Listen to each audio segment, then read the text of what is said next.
Okay, it's recording, so it's nice. And you can share your slides. Yes, I just need to find a way to do that. Not using it so often.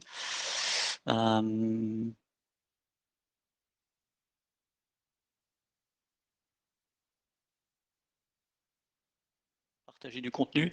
Do you think is the right button? Yes.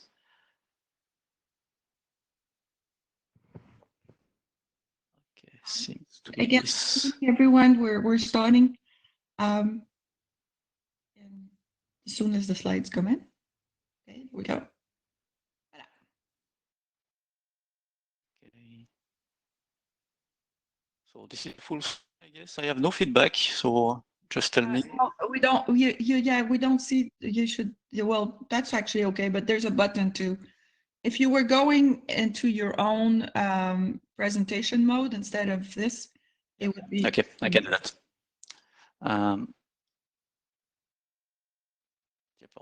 So this is the PDF. Okay, it's we see it. Okay, so we can now start. Good morning, everyone. I will let Vincent speak. This is Marie-Josée from actually a shipwrecked in Montreal, Canada. And I guess we will start now. Vincent, you can go ahead. Yes, I am Vincent Roca, co-chair of this research group. And so this is the interim meeting for this group that replaces the meeting you should have had during IETF 7, 107 in Vancouver. So welcome. You just to remind you all, the goal of this research group is to foster research in network and application layer coding in order to improve network performance. So we are talking about FEC codes, we are talking about network coding, we are talking about protocols may use this network coding scheme. We will also talk about congestion control, since there is a clear relationship between coding and congestion control. There will be a talk about it later on. So this is an IETF, this is an IRTF research group, but we are following the same rules as IETF, which means that whatever concerns the IPR, intellectual property rights, will be exactly the same. We'll have the opportunity to come back on this later on because of the problem that you most probably know, each of you. Same privacy and code of conduct as IETF. So I let you read them if not already done. And we have, as IETF, a few differences with respect to IETF groups, in the sense that we are not an engineering group, we are not an engineering working group, we are doing more or less research. And the goal is not to develop standards, but to, well, do something useful for the community in general and for IETF in particular. So if you are not familiar with IETFs, then you are invited to read this very good RFC 7418.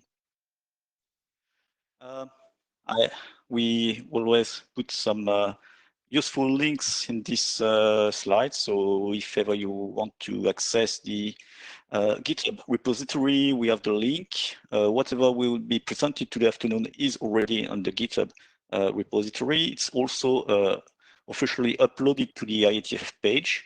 The meeting upcoming page will give you the link to this virtual meeting, interim meeting stuff. Here's the agenda. So we will be talking a few minutes for all these introductions part. I will give you a summary of where we are today. Then I will do a quick overview of this IPR disclosure against RFC 8681 to give you some background if ever you didn't follow the discussion on the mailing list, if you didn't add a look at the IPR disclosure. I will try to be very, not to go too much into details, not to do statements that could be controversial, just to put the facts. And then we will have an update on coding and congestion control work from Nicolas Kuhn. And I guess we'll have some time to discuss, so do not hesitate if you have questions for the group. So let's continue with some news. So the work on network coding for satellite systems went through several comments and revisions since previous IETF 106 in November. So we're now at version 11, and we as chairs believe that this document is now mature enough in order to be sent to ISG review. So we, in fact, I am the Shepherd, so I did the status of this document. I put it in the data tracker, and I sent an email to Colin in order to continue with ISG review. So I'm now waiting for Colin feedback on this. So next work is about network coding for CCN and NDN. This is somewhat joint work with the ICNRG research group. Once again, so that's the same situation for this document in the sense that it went through several updates, and we already made many comments on this document, so it went through several revisions. And we believe that we can soon start last call, research group last call for this document. So do not surprise, in the coming days, we'll do that. We'll put ICNRG research group in copy for this last call, of course. Next document, coding for quick. We made an update of this document. For the moment, it's pretty stable. So in fact, we are more or less waiting for next step, which might be to go to IETF. So at the moment, there's no news on this. We don't intend to present anything. It's quite close to the previous version, but more will come in the coming weeks or months. The fourth document I mentioned is about Tetris. So this is well, it is an old internet draft, in the sense that it went already through several revisions. So then there was this period during which the document disappeared.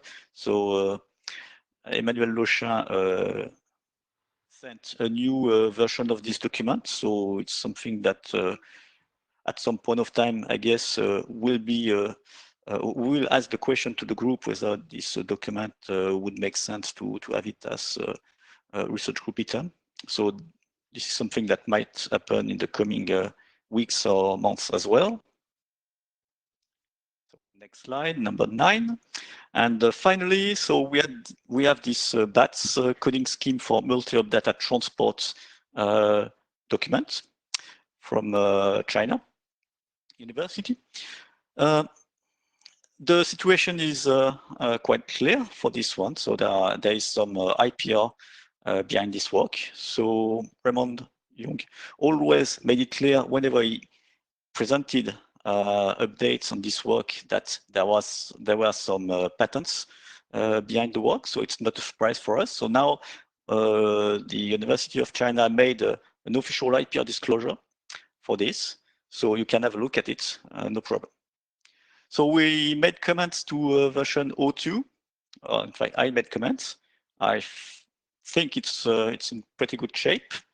And we are waiting for an update of this for this internet draft. Then at some point of time, in the coming weeks, maybe when we have this update, it will be time, I think, to ask the group whether we want to have it as a research group item document.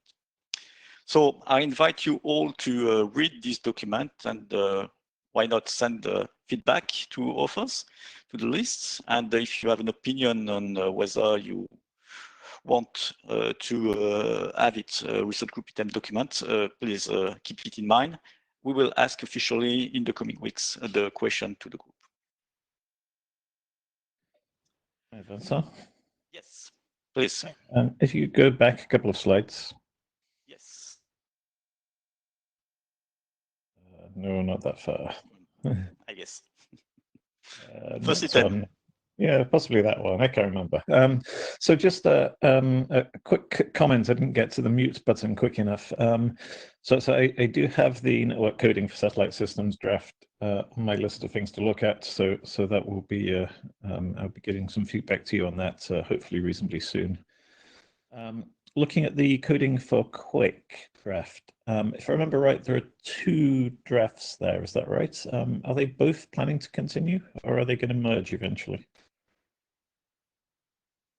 I didn't get which draft are you referring to? The 2 coding stuff? The coding for Quick. If I remember correctly. Okay. Drafts, Okay. yeah. Coding for Quick. So the station is the following. So we have 2 documents. One of them is the framework, and the other one is the ILC effect scheme to be used inside this framework. So for the moment, we're in standby mode, I would say. As I said, we made a small update to this Coding for Quick framework document, but we are waiting a little bit. In fact, we are waiting also the go to from the Quick working group to maybe to have it in being reviewed by the Quick guys, which will be next step. Okay, thank you. I think I can add that, yes, there are 2 documents, and like Vincent said, one is the framework, which I think is, how do we want to use FEC inside Quick? And the other one is more like a specific implementation. And for the moment, they're continuing in parallel. We talked about merging them, but we decided not, and because of other issues with RLC, as we will see later in this presentation. So for the moment, I think the framework is both are very stable actually, but the framework is something that is more like, frankly, a real informational. This is how we can add FEC inside Quick with all the Francois has been really, really good at following all the details that's happening in the Quick protocol. And we had a meeting in January in Google in Cambridge where we actually did discuss some of these aspects. And the other one, again, is an implementation. So for the moment, yeah, there's actually, we should have said the IDs updated, but yeah, there's 2, and for the moment, we're keeping them separated. Yes, I think it's important to keep them separate, as there could be other FEC schemes to be used within this framework. So there is no reason to merge them from this point of view. This is the same approach as same as the one we did. We followed for the fake frames work. We have this general framework, and inside this framework, we instantiate several FEC schemes, ILC being one of them, but we can imagine others as well.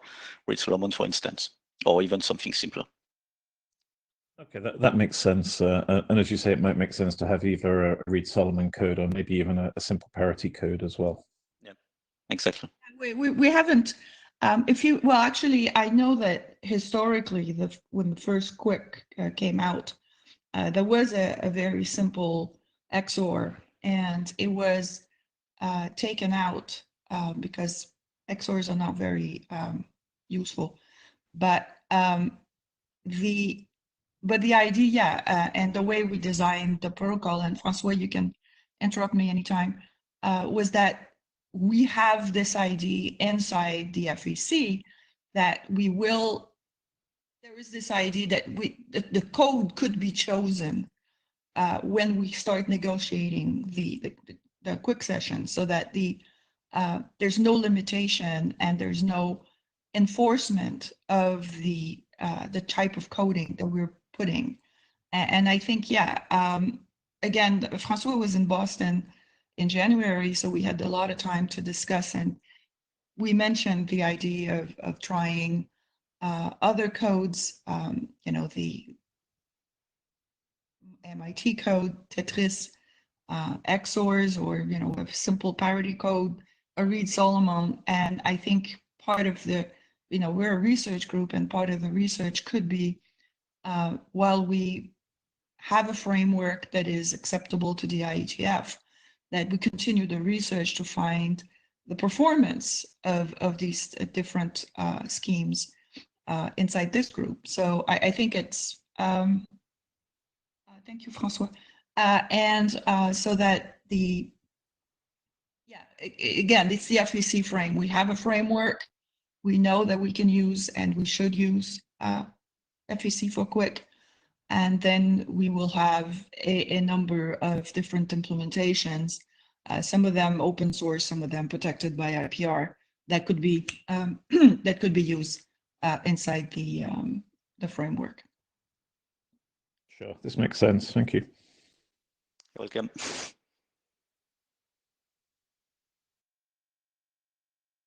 So next news is about these those three IFCs that have been published in January this year.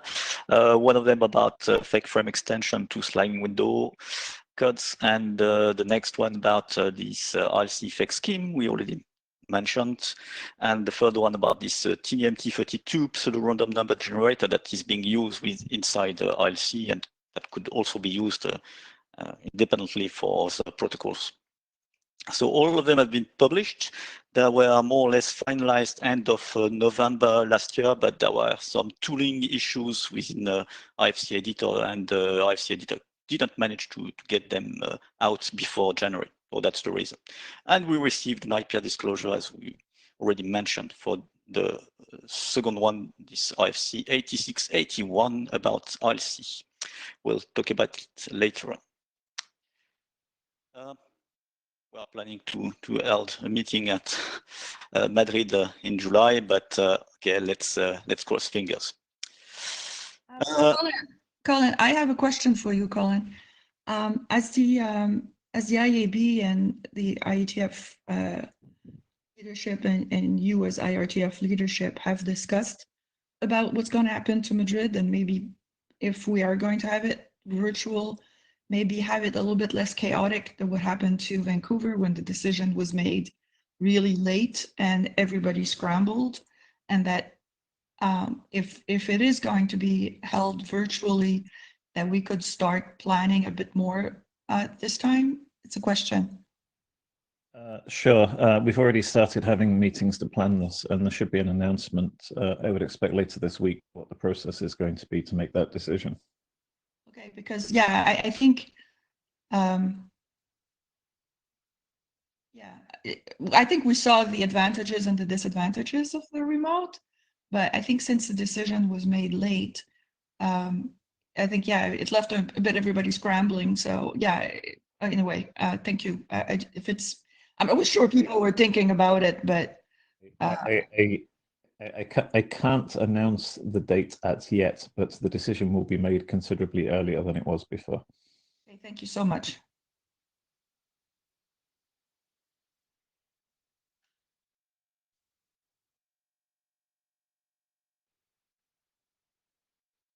Okay, so this is me again. Do you see my slide? Info on IPR disclosure against IFC? Yes, it's okay. Yes. Okay. Perfect, thank you. So I will make it very brief, and I will try to remain as neutral as possible, if possible. I need, first of all, to say that I'm speaking with my chair hat, but as a co-author of this IFC.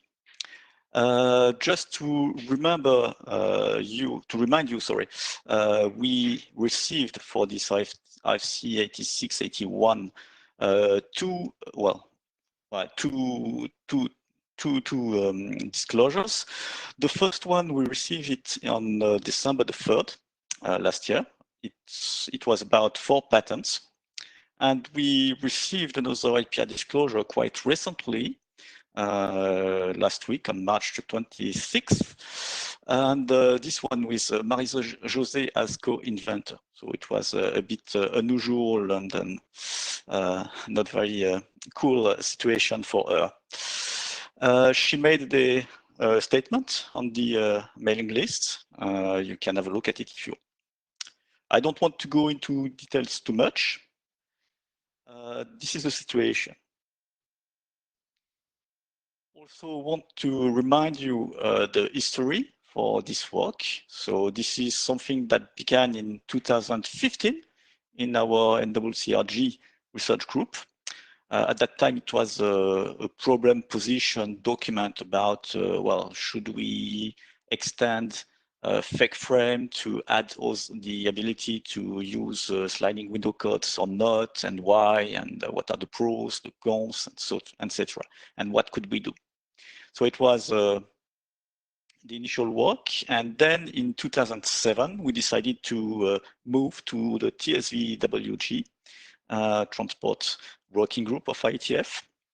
So we've been working there for almost 3 years, and this work led to 3 IFCs, as I already mentioned. One for the fake frame to the protocol extension, framework extension, in order to be able to use sliding window codes. It was not the case before, it was restricted to block codes. So it was required. Then we also specified this ILC fake scheme, and for practical reasons, we have been obliged to remove the PRNG specification, so pseudo-random number generator specification, out of the ILC fake scheme, so as to have something independent. So it's the reason why we have this third IC. So they were published in January this year, as I already said. So what we're talking here is only about the second IFC. So that's the history. In fact, if we go back in the past, we already mentioned sliding window codes, well, quite a long time ago, and we have been working on this with, thanks to Emmanuel Lochin and colleagues from Toulouse, ISAE, at that time. So we published in, well, not published, but we did a record in archive on April 2009, so 11 years ago, about Tetris proposal, Tetris protocol, and inside this work there was already this random linear code that was specified. So just to make sure that we all understand that this is not something which is particularly new, a new idea, certainly not. Then this IPR disclosure makes me feel uncomfortable, also because the ILC fake scheme that we are talking about here is purely end-to-end. There is no recording capabilities with this FEC scheme. This is purely end-to-end, which means that there is a single encoding point, traditionally the sender, at the sender, and a single decoding point, traditionally at the receiver. Nothing in between. So it's more it's more like a traditional legacy erasure FEC code. It could be Reed Solomon, it could be Raptor. It's working more or less the same. So now the codes internals are different, but the general idea, general way we use this building block is more or less the same. So now let's put my chair hat on. As we always remind IETF and IRTF participants, we need to follow the IPR rules in terms of timely IPR disclosure. And it's clear, very clear since the beginning that disclosures must be made in a timely manner, in a period measured in days or weeks, not months. And here we are talking about years. I remind you that we first presented things in 2015 in the NWCRG group.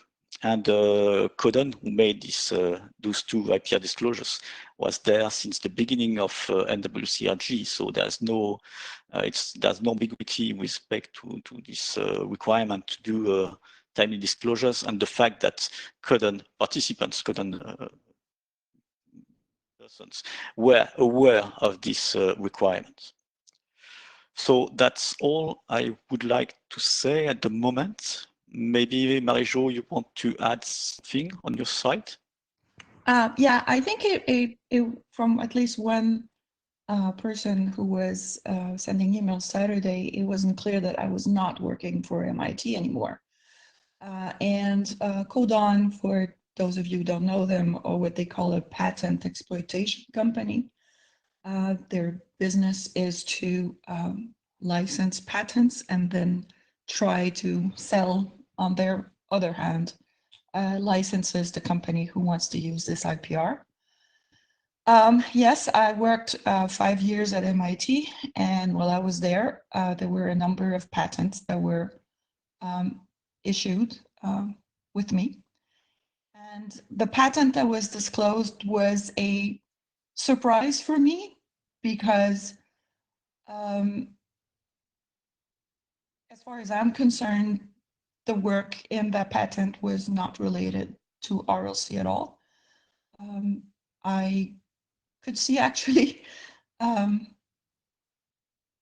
it being disclosed against a more, I would say, system or implementation draft, if there was one in the group, and currently there's none related to that.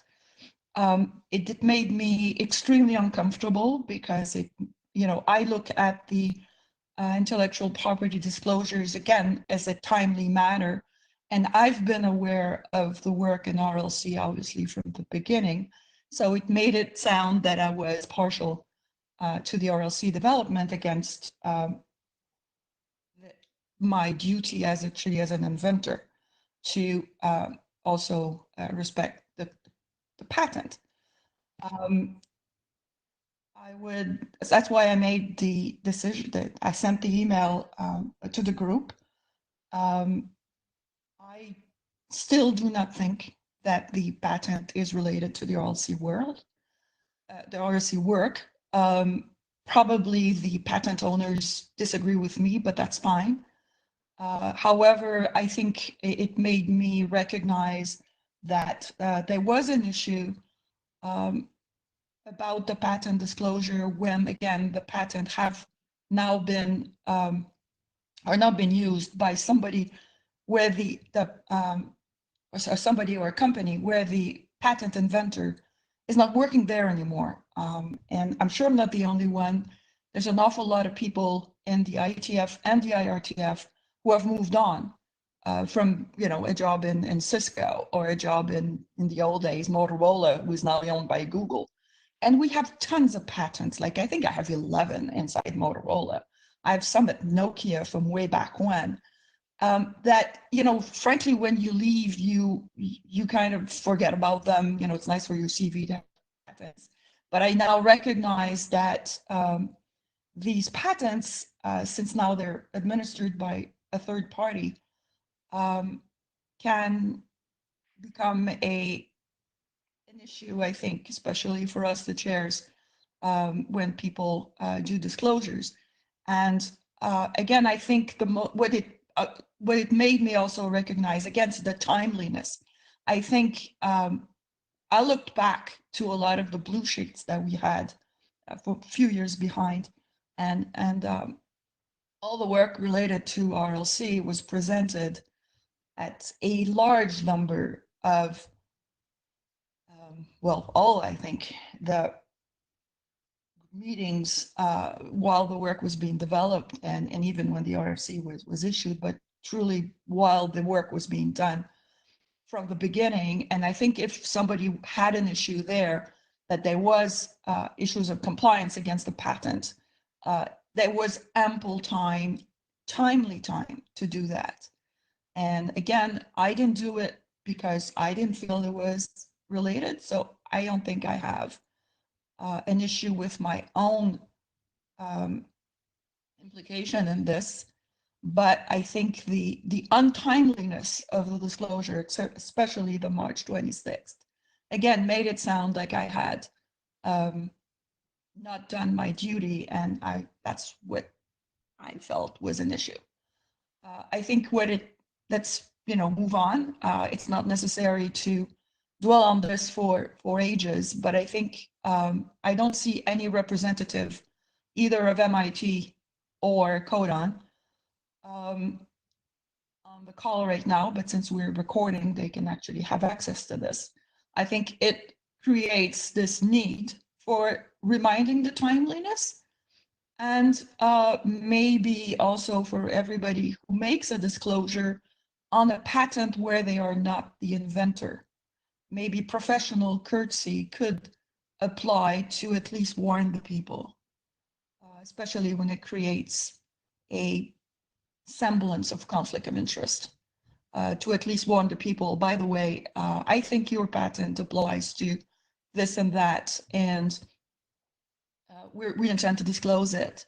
So either you agree with us or you disagree with us, but we at least want to warn you that it's happening. And I think the appearance of conflict of interest was the thing that really I felt was difficult. But I think, again, let's take this as a learning experience. I don't think a lot of us have a lot of experience with patent exploiting companies, and we're learning. And from the beginning in this research group, there's always been an issue with a lot of patents that had been disclosed, well, not disclosed, but had been filed, especially by MIT and then by Codan, about all kinds of aspects of the network coding, which is the MIT patent, Vincent said, with the recoding in the network. Yes, Colin, you have a question. I think there were several others in the queue before me. Okay, who got questions? I'm done anyway, so questions.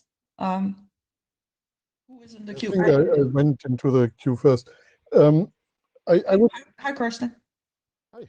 I would like to make a couple of comments here, not because I love to talk about patents, but because I think the network coding research group is susceptible to this kind of thing. So it's really important to know what we are doing. First of all, the IPR disclosure policy of the IETF asks us to disclose patents that we know about, that might read on a technology that we are working on here. And one important observation is the fact that you are listed as an inventor on a patent has absolutely no bearing to what you know about this patent. Because from the time when the applicant saw a need to list you as an inventor on the patent, to the time it's actually granted, the patent may have changed in so many ways that there cannot be a presumption that inventors reasonably know what's in a patent. I think that's observation number one. And observation number two is, I also do not think that inventors who use a kind of logic that is kind of based on mathematics and technology and so on really are good people to make statements about whether a patent would read on some technology or not.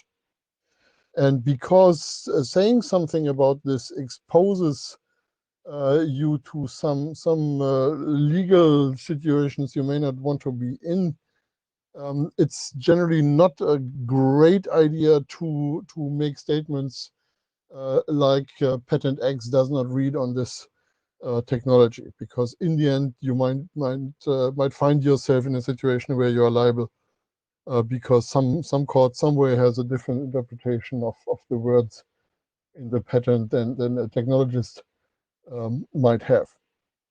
So this is all very, very difficult, and it's really difficult to do the right thing. But what I really want to stick is being an inventor on a patent doesn't mean that you know what's in there. And even being an inventor doesn't mean that you can make a qualified statement of what technology this patent actually reads on or not. Well, okay. I completely agree with you. But before I sent my own. The patent actually dates back to 2012, and so it hasn't changed since we submitted it in 2012. So that's one thing. And before I did anything, I went back and reread it. So, but I completely agree with you. It's just that I don't know how we can deal with the fact that when a third party discloses a patent where an inventor who's not working for them is also part of the leadership of the working group or the research group, and creates this semblance of conflict of interest that the inventor himself or herself did not disclose the patent because, I didn't feel that it was related. And people can disagree with me, that's fine, but I don't know if, I think, like I said, I think it was just, I think it was professional courtesy to tell, we're going to do that. You may disagree with us, but we're going to do it. And at least I would have been not completely surprised. And the surprise was the problem, not anything else. Colin, you're in the queue. I don't think there is a concept of professional courtesy towards inventors of patents. Okay. Not saying that lightly. Well, then how do we make sure that I don't have the type of surprise that I had last week and on Saturday morning when somebody called for my resignation? Well, my suggestion is to treat that as what it was. You are listed as an inventor on a patent, and the applicant has filed a disclosure that they leave that they believe this reads on a document of the research group. And I think that only creates a very mild form of relationship. Okay, point taken. Yes, I mean, if you don't believe that the patent is related, then you don't need to file a disclosure. I mean, the rules are, as I understand them, are fairly clear about this. Yeah. Anyway, I think they put me a little bit in a difficult position, but I think we're okay now. Let's move on. Yeah. So this is the end. So now we are. So yes, question. I think Lars was in the queue as well. Oh, Lars. Yes. Can't hear you, Lars.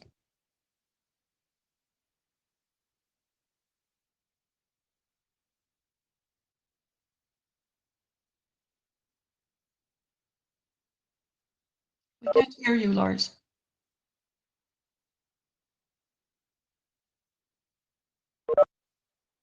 Type it into the chat. Yeah, usually when somebody has a microphone listed, Lars, for the moment, we do not see you as having any audio connectivity.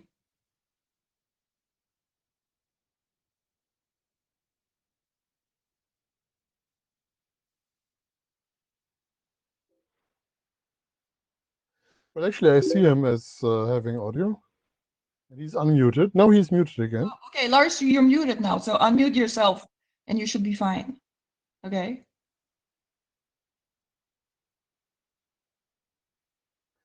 He was unmuted before, so. Yeah. Okay, I guess that doesn't matter. I mean, as far as I'm concerned, I don't see that there is an issue here. I mean, I agree it's unfortunate that the disclosure was late and that Marie Jose was not made aware that this was going to happen in advance. But my understanding of the rules is that there is no requirement to make a disclosure unless you believe the patent relates to the work, and if you don't believe the patent relates, then that's okay. And a statement that, as you made, that you were you didn't believe the patent related to the draft and the RFC in question is sufficient. I'd also like to remind the group that the disclosures need to be made on making a contribution. So if one just sits at the back of the group and doesn't make any comments, there's no, as I understand it, there's no requirement to disclose. But any presentation or discussion of the work does require a disclosure. And I'd remind people that is a requirement of participating in the IETF and the IETF for that matter. So please do ensure that you make these disclosures in a timely manner. Of course. Thank you, Colin. No? I think Lars is trying to reconnect, but when you reconnect, we can come back. It doesn't matter. Yeah. So let's move on with Nicolas. Nicolas, you have the floor. I can. Yes. Just tell me when you want me to move to the next slide. By the way, Marie-Josée, can you keep a record of the, because when I'm sharing the PDF, I cannot see what's there. Thank you. Yeah, I think I've seen since we started, Dave Oren and now Hira Malik are the new two people. So I'm guessing Dave Oren is the ICNRG. Who's the IDEA group?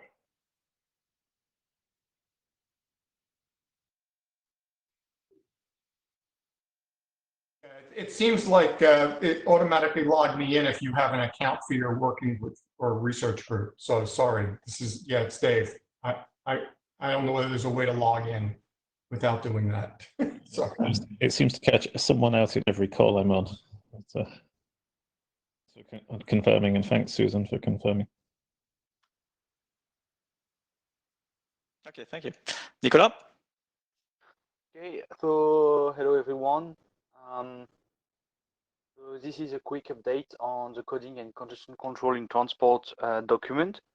You can go to next slide, please. So since in the last IETF, so we, so Emmanuel, François, Michael, and I had lots of discussion. It was an individual 4.0 document. Now it is a research group document on the version 2. So we had some comments on the list from Spencer, who was saying. We also had a deep review from Vincent, and there were some questions on wording from Lloyd on the list. So now this is a research group document with the number 2. And I think that because a lot of things changed since the first version, I will go through the document as if nothing had changed. As if it was a new document.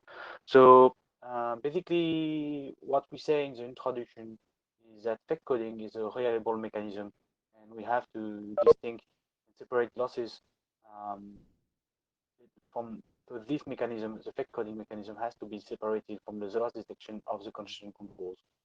So there are some advantages in coding, because when you have tail losses, or where you are in a network with huge non-congestion losses, fake can actually help.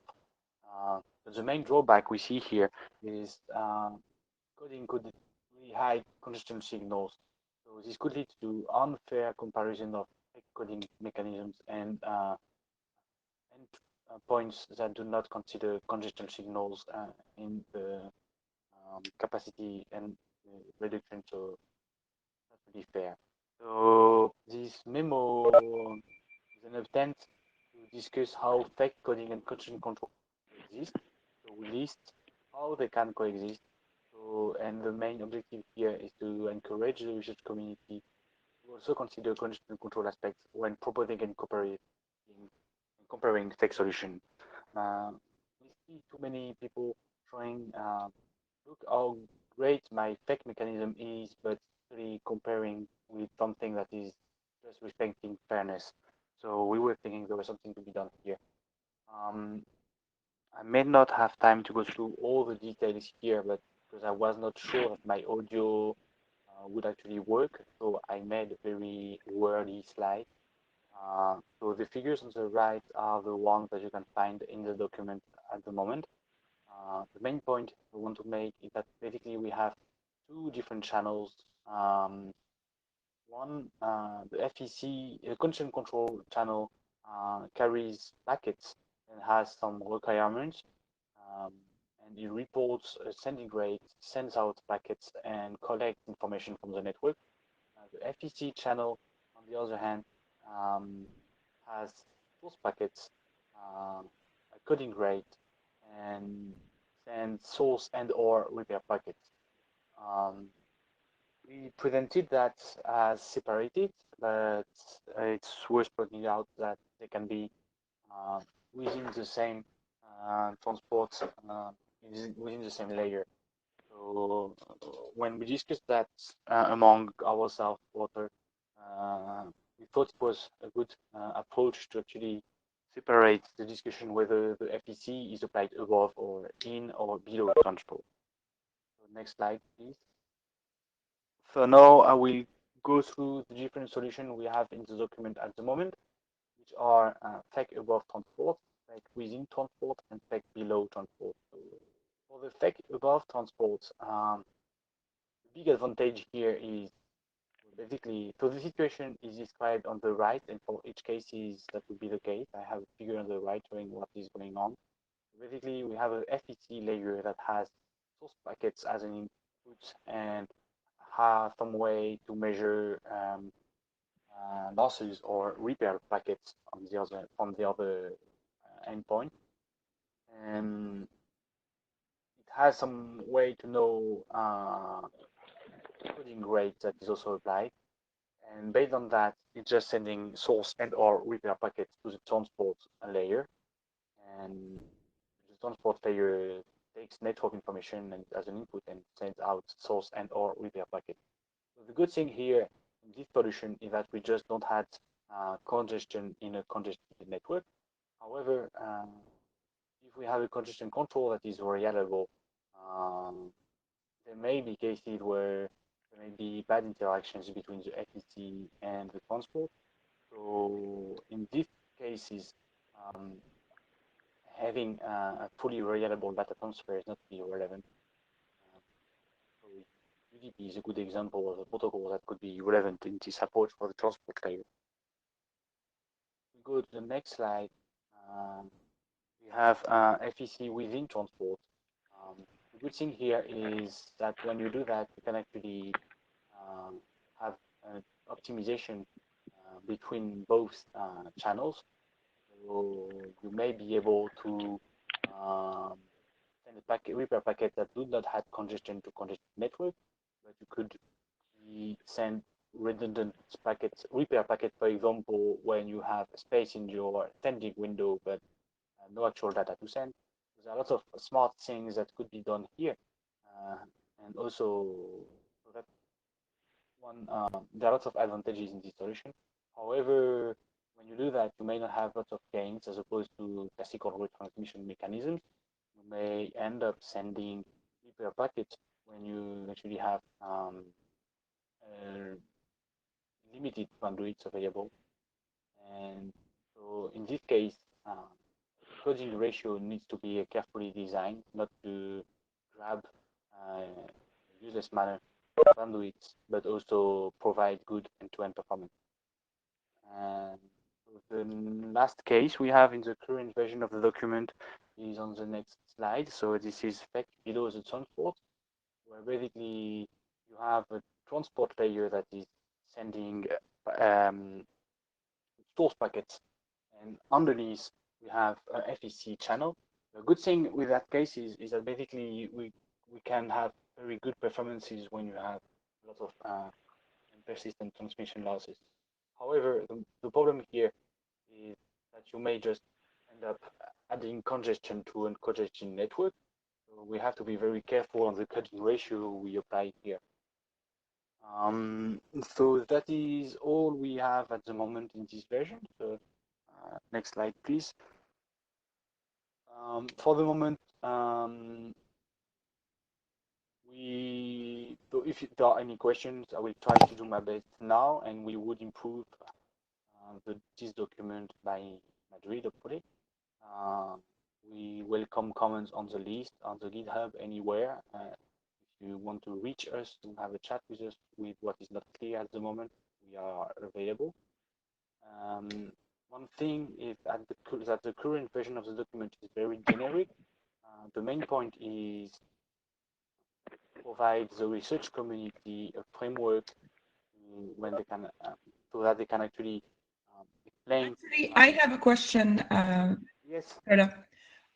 This is Chair Hedoff.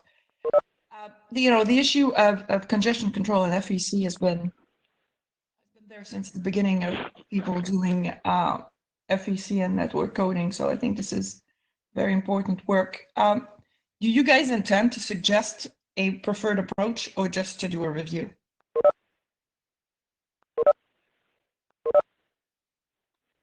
We, at the moment, we only focus on the server side.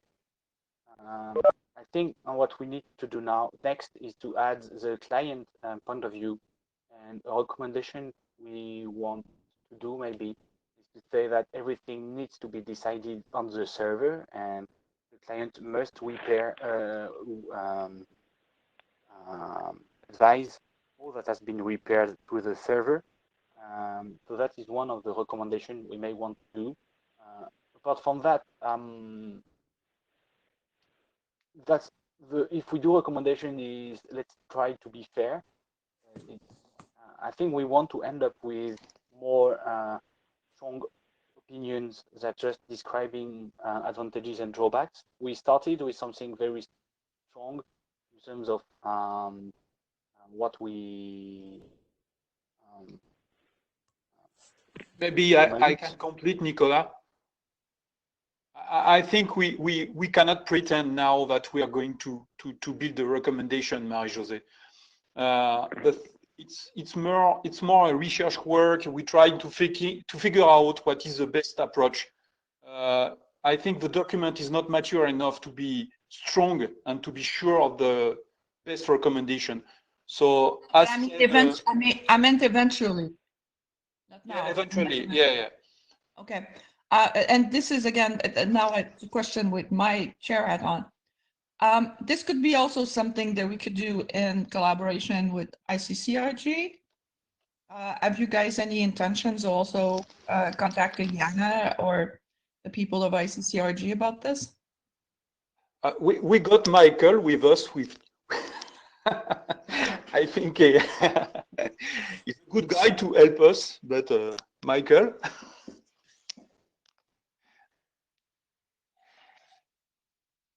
Yes.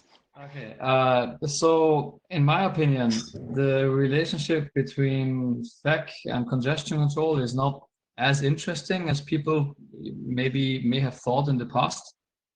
So my intention with the contributions I made to this update of the document is to clarify a little bit how where the boundary goes. There are some things that can be done that make sense, where there is a relationship, but some things, like for instance, putting FEC below the transport, where I think is done a lot in satellite systems and in systems where it makes sense. There are many cases where this kind of approach makes more sense. So I don't currently see what kind of interrelation with CRG we would have. I think the next step for the document would be to include references and start discussing some systems that exist and go a bit deeper into the pros and cons and discuss where in this categorization the different methods fit. But yeah, well, that's my view. I don't think the relationship is so deep that there is much interesting to be done with NWCRG right now. Okay, Michael, I have a question. Oh, sorry. My question was because going back to the FEC for Quick, Quick has its own congestion control, and there will be issues there about how we deal with that, but that's fine. We can take it offline and on the list. Go ahead, Mesa. Yes, Michael, my question is about clarifying what you meant by saying that relationship is not as interesting as what one may have thought.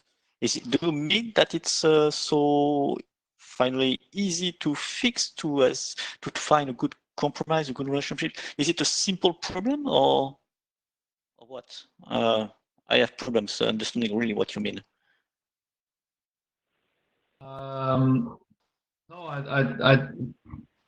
don't think that FEC is a simple problem. I don't think that congestion control is a simple problem. I do not yet see a very deep benefit of combining the two. I think it's at least to begin with, it's more important to be clearer where the boundary goes and to keep them, to explain, where things should be separate to avoid mistakes that have happened in the past, right?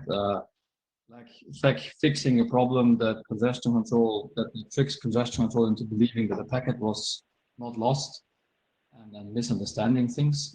I have seen some things on where it was applied.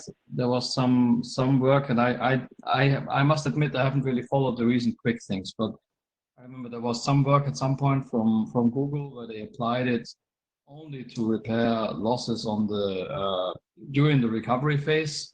And if I remember it correctly, then the benefit of that was not huge. So what I'm saying is that I'm not yet clear on whether combining those two together into a mechanism beneficial enough or interesting enough even to really have a deep collaboration here with IETF. I mean, the first step, in my opinion, is to classify the mechanisms and discuss the benefits and pros and cons and see how much leverage there is to combining the two. There may be some things, right? But I'm not sure if there is so much. Yes, to complete what said Michael, and to be clear, we are not arguing that there is a possibility that combining congestion control and NWCRG coding scheme is a good idea. We don't say that in the draft, just analyzing the possibility of the combination and the possibility to deploy over in the upper layer or lower layer. That's it. We are finally, to tell the truth, Michael and I, we are not really convinced to deploy an NWCRG coding scheme inside the transport layer. Maybe it should remain at the application or below. But we are not arguing that inside the draft. We are just discussing the impact on. Yeah, makes sense. Okay. Lars, you're on the queue. Yeah, let's see if this works better. Can you guys hear me? Perfect. Yes. All right, hallelujah.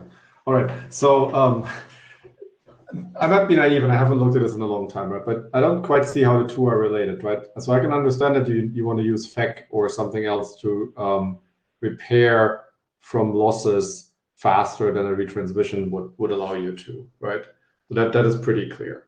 But congestion control is all about what do you do with your send rate when a loss happened, right? In order to not reduce your congestion window.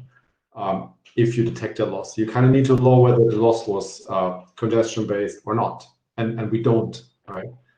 So the only sort of combination I would see is if you could somehow distinguish corruption losses or other non-congestion losses from congestion losses, and then you could decide to not react to the loss that you repaired. Or is there anything else that I'm missing?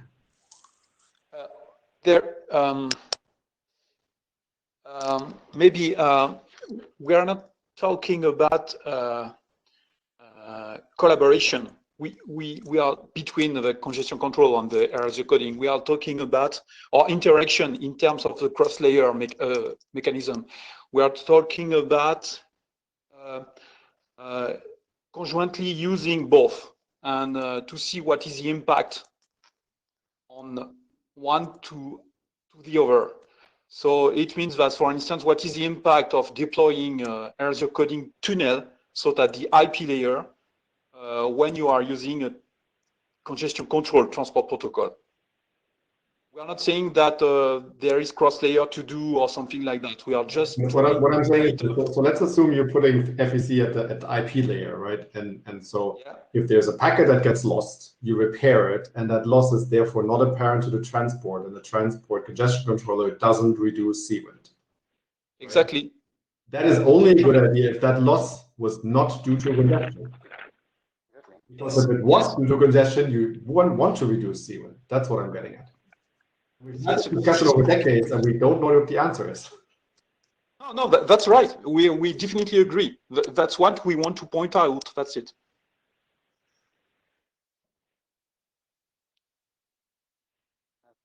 When we also initiated this document because we were discussing with François, and there are so many researchers out there that compare a basic TCP solution with a TCP with network coding underneath, and they say that they claim that their solution is the best because they just ignore congestion losses. So just as Michael said, we don't. Yeah, so I fully get that people like misstate what their research is, right? Like Muriel did this a bunch of times, right? Saying like their TCP is better because it doesn't drop the send rate, but it's all bullshit, right? Because you cannot reduce C rate even without doing FEC, right? It's so We agree, Lars. We agree. We agree. It is just we want. So if you claim that your FEC solution is great, just explain how you include that into considering what congestion controls are doing, that you opens the room for fake mechanisms that are not unfair to be heard. So that's something that could be done, but such as Michael said, we need to go deeper into to what extent adding FEC in some specific parts of the congestion control, such as when you are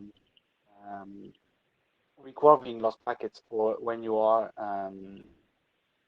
for example, when you have space in your sending window, you may just send a bunch of recovery packets to improve the performances for short files in case of tail losses. So these are the things that we want to be fairly compared with the TCP and not just only ignoring congestion.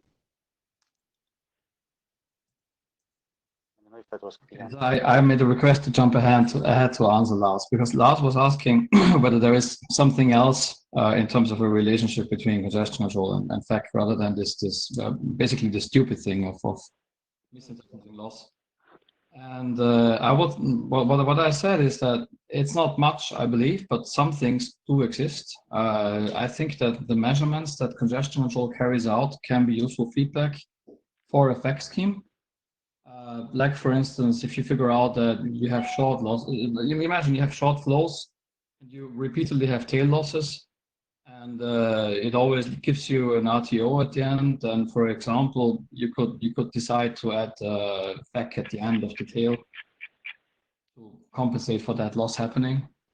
Or you could switch to something like a DAC mode for certain packets only. When you send, you don't have anything else to send. Your rate is, the application doesn't have much more to send, but then you may want to send FAC packets, for example, in a LEDBAT kind of style. Ideas like that. I'm just saying this is not huge stuff, but some ideas may exist. That's all I wanted to say.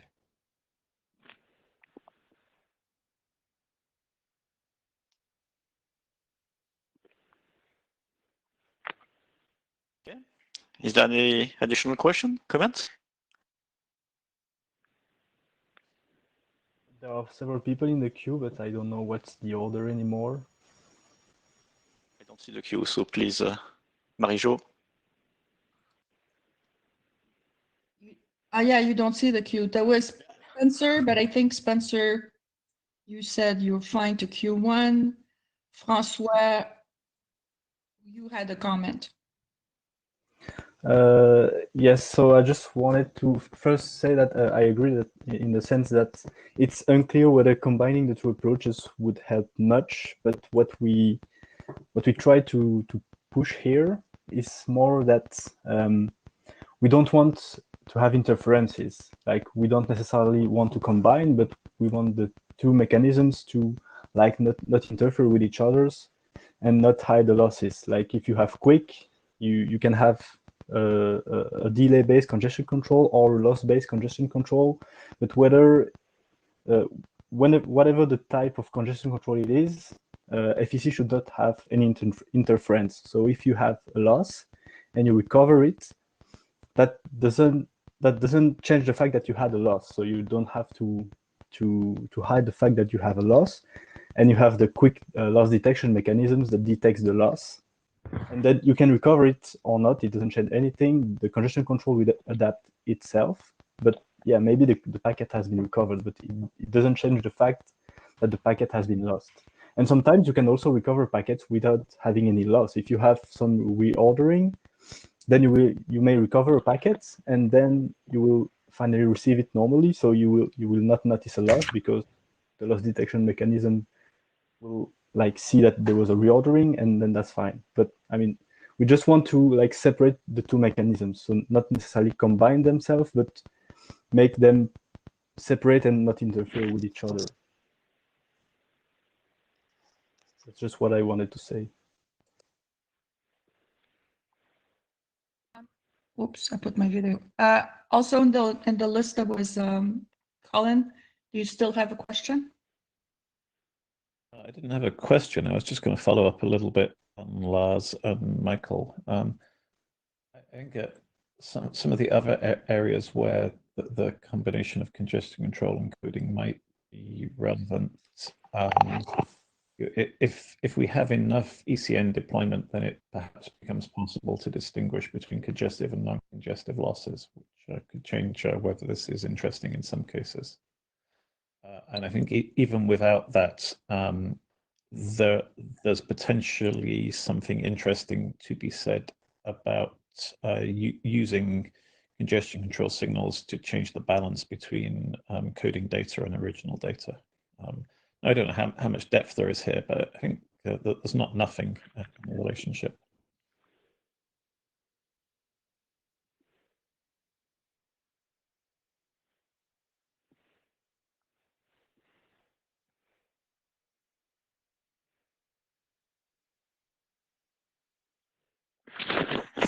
Don't have anything to say? Or was your question answered?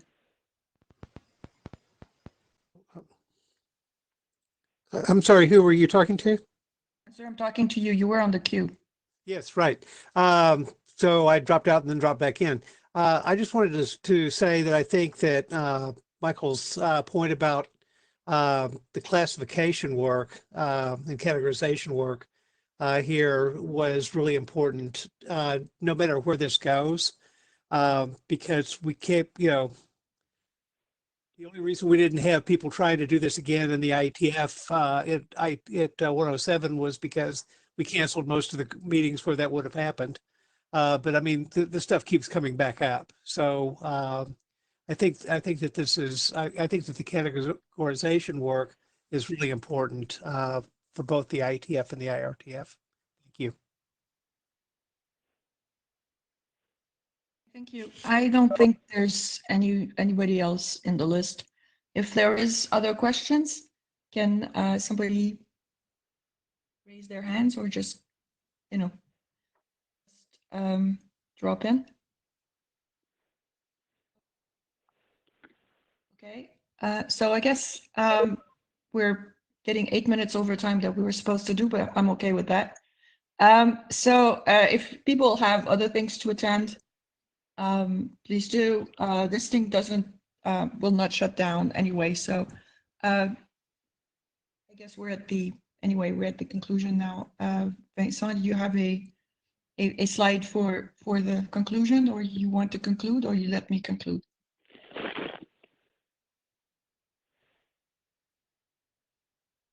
Okay. No, Vincent? No, sorry, I was muted. Yes, please, Marie-Jo, do conclude. Thank you. So I think I like short meetings. So thank you everyone for dialing in or living with WebEx. I agree with Lars. I have issues with WebEx, and especially again the lack of a queue for questions. So if you don't, and actually in my version, I don't know which version I have, I don't see the whole chat. I see just like I have to scroll through the chat to see it, and I don't see the window very well. So I think the queue management is for questions is not the best. But anyway, like I said, this is the new normal. So thank you, everyone. I think we can continue a lot of the discussions on the list, and I think we raised the two issues that were the ones for this month, I would say, which was the congestion control and the IPR policy. And we'll be following both very carefully. And again, for as a personal note, for the people after the Saturday email requesting that I would step down, I really appreciate all the people who sent messages to the list and who sent personal message to me. It was really appreciated, and you know, it made, I think, you know, the work that I do for this even more worthwhile. And I really, really thank everyone for having done it. In these hard times, I will let you guys go back to your quarantines or to your confinements or shipwrecking. And we'll convey very soon, and hopefully very soon we'll be able to meet real people and not just avatars on the internet. Thank you, everyone. Yes, thank you, Marie-José. Thank you, everyone, for this participation. Thank you all. See you next time. Goodbye. Bye. Bye. Bye. Thank you. Bye.